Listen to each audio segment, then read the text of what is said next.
दोस्तों, Lahore high court का फैसला Asma Shahzadi versus director general Pakistan post and 3 others, writ petition number 17563/2019, mister justice Suhail Nasir साहब का ये फैसला है 2022 LHC 1259।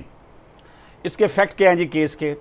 The petitioner husband was serving as a peon in Pakistan postal service. जो पिटिशनर का खावंद है वो पाकिस्तान पोस्टल सर्विस में एज ए पियन नौकरी करता था। The petitioner was appointed against deceased Kota.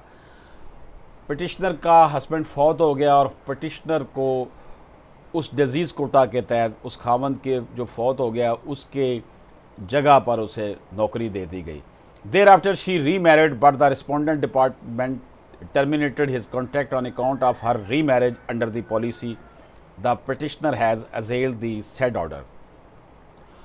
नौकरी उसने हासिल करने के बाद दोबारा शादी कर ली तो अदालत ने जो पाकिस्तान पोस्ट ऑफिस था, डिपार्टमेंट था, उसने उसकी नौकरी ख़त्म कर दी कि ये उसने पॉलिसी की खिलाफ वर्जी की है। अब इशू क्या है जनाब? Whether in case of remarriage a widow who got the appointment against deceased quota shall cease to have her right to remain in service. अगर कोई खातून दोबारा शादी कर लेती है और वो जो विडो है,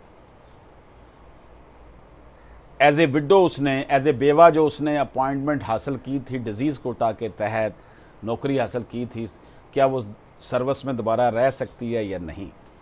ये बड़ा इंपॉर्टेंट एक पॉइंट है, इसके ऊपर बड़ी कॉम्प्रिहेंसिव एनालिसिस है, ये आपकी खिदमत में पेश करते हैं हम। The purpose of making beneficial policies by the state, like in the case in hand with regard to appointment of widow against disease quota, in fact is to minimize the miseries which a widow or orphan on the death of serving employee has to face in society. ये जो beneficial policies होती हैं रियासत की कि बेवा को या जो है बच्चों को जब उनका बाप या खावंद फौत हो जाए तो उनकी दुख तकालीफ को कम करने के लिए इस तरह की पॉलिसीज़ बनाई जाती हैं कि वो उनको को नौकरी दे दी जाए। However, by introducing such policies a citizen can not be deprived from her protected rights. लेकिन इस तरह का हक देकर आप किसी भी शहरी का जो प्रोटेक्टिव राइट है वो ख़त्म नहीं कर सकते। Under article 35 of the constitution of Islamic Republic of Pakistan 1973, the state is under obligation to protect the marriage, the family, the mother and the child.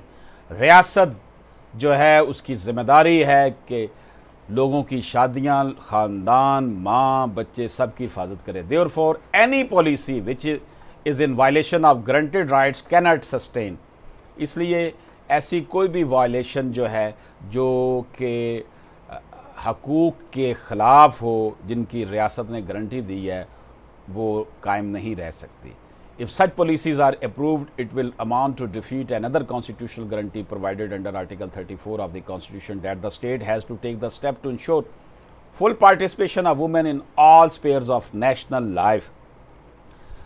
इससे जो है अदालत ने खुद आईन पाकिस्तान ने इसकी प्रोटेक्शन दी है कि ख़वातीन को तमाम शोबाजात में अपनी जो हैसियत मनवाने का पूरा मौका देना चाहिए। In case of remarriage a widow who got the appointment against deceased quota shall retain her right to remain in service.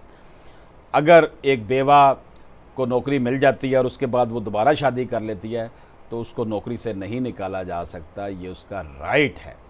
दोस्तों, ये इंपॉर्टेंट जजमेंट थी जो कि आगाही के लिए हमने आपकी खिदमत में पेश की। इजाज़त दीजिए। अल्लाह हाफ़िज़।